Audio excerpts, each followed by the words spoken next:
বন্ধুরা, খাদ্যলোভীর পেজে আপনাদেরকে স্বাগত জানাই। আজকে চলে এসেছি আরও একটা নতুন রেসিপি নিয়ে, বাটার গার্লিক সুইটকর্ন মাশরুম কারি। দেখুন, এর জন্য নিয়েছি বাটার মেল্ট হতেই দিয়ে দিলাম রসুন কুচি।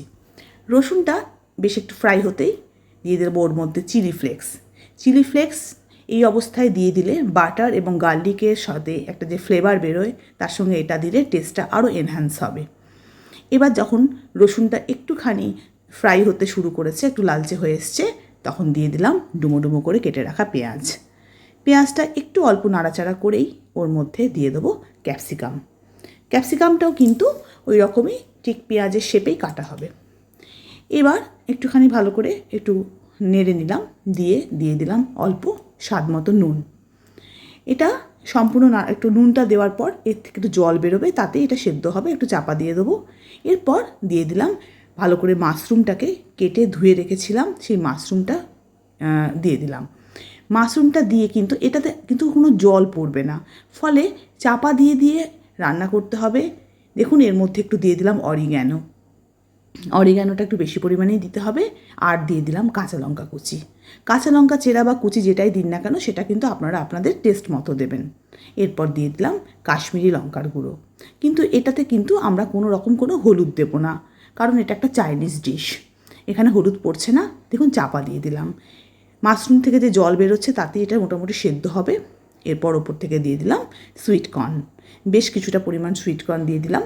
আপনারা আপনাদের মাপটা ঠিক করে নেবেন, কতটা পরিমাণ মাশরুম দিচ্ছেন তার সঙ্গে সেইভাবে রেশিও করে দেবেন। দেখুন, এরপর গোলমরিচের গুঁড়ো দিয়ে দিলাম, দিয়ে আরেকটুখানি ভালো করে নেড়ে ছেড়ে নিলাম। আর দেখুন, আবার চাপা দিয়ে দেবো। এবার চাপা দিয়ে এটাকে অল্প আঁচে বেশ কিছু সময় ধরে কিন্তু এটাকে ফ্রাই করতে হবে। ভীষণ সুন্দর খেতে হয়। এবার আমি এর মধ্যে একটু স্বাদ মতো চিনি দিয়েছি, কারণ আমি এর আগেও বারবার বলেছি যে নুন চিনির কম্বিনেশনটা কিন্তু রান্নায় একটা অন্য মাত্রা এনে দেয়।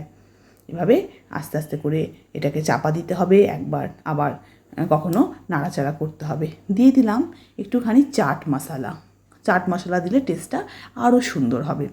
অ্যাকচুয়ালি এটা রুটি বা পরোটার সাথে ভীষণ ভালো খেতে লাগে।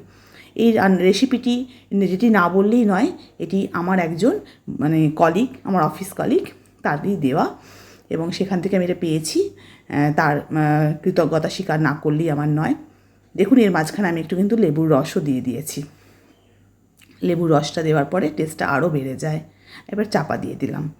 দেখুন, প্রায় রেডি হয়ে গিয়েছে, একেবারেই তৈরি হয়ে গিয়েছে আমাদের butter garlic sweet mushroom fry বলুন, এরকমই এটা, কারণ এটাতে কোনো গ্রেভি থাকছে না, তো একটু শুকনো হচ্ছে, কিন্তু অসম্ভব টেস্টি খেতে হয়।